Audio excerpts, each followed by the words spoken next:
Today, we got a glimpse at some of the bills that Democratic lawmakers plan to introduce during the 2026 short legislative session. Well, Fox 12's Spencer Schott spoke with Democrats today and explains that most of these bills have to do with the federal government.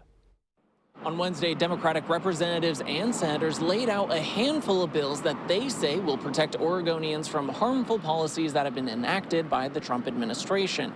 Now, these policies have a wide range of coverage, from withholding funding to laying out guidelines of how state employees can interact with federal agents. Starting with proposed bills that have to do with funding, State Representative Lamar Wise has drafted a bill that would expand Oregon's sanctuary laws.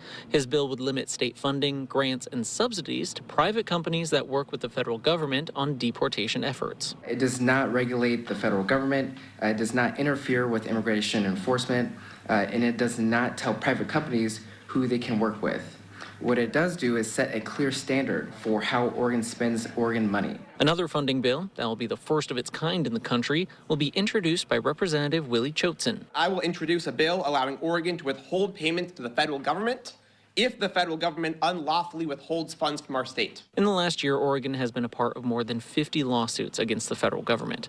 Attorney General Rayfield told a Senate committee on Tuesday they have received payments on most of the lawsuits that they have won.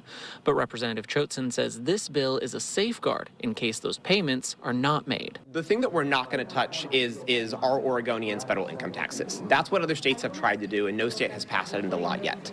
What we're looking at is direct payments from Oregon or its state agencies directly to the federal government. The other category of proposed bill is guidelines for state agencies.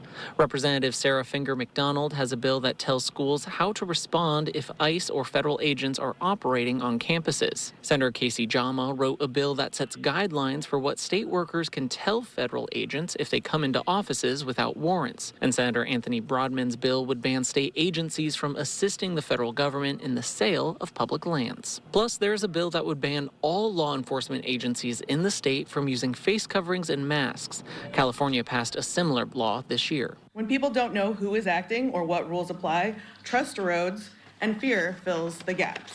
LEVA sets clear statewide standards for officer identification and limits the use of facial coverings to narrow legitimate circumstances like medical protection or undercover work. These rules aren't about restriction, they're about clarity and trust. But Senate Republicans have been critical of these Democrat-sponsored bills, saying in part, Senate Republicans are listening. We're headed into the short session focused on affordability, accountability, and making government live within its means, even as the majority party looks to spend more time chasing national political fights instead of fixing the issues right here at home. Now, we reached out to Democratic leadership to ask them how they plan on addressing those local issues that the Republicans brought up, like fully funding the Department of Transportation. The Speaker of the House sent out a statement saying, in part, we're focusing on doing what we can to limit disruptions in critical transportation operations and road safety. We plan on working closely with the governor and the Senate to plan to reduce uncertainty to keep our city, county, and state roads safe. Reporting in Salem, Spencer Schott, Fox 12 Oregon.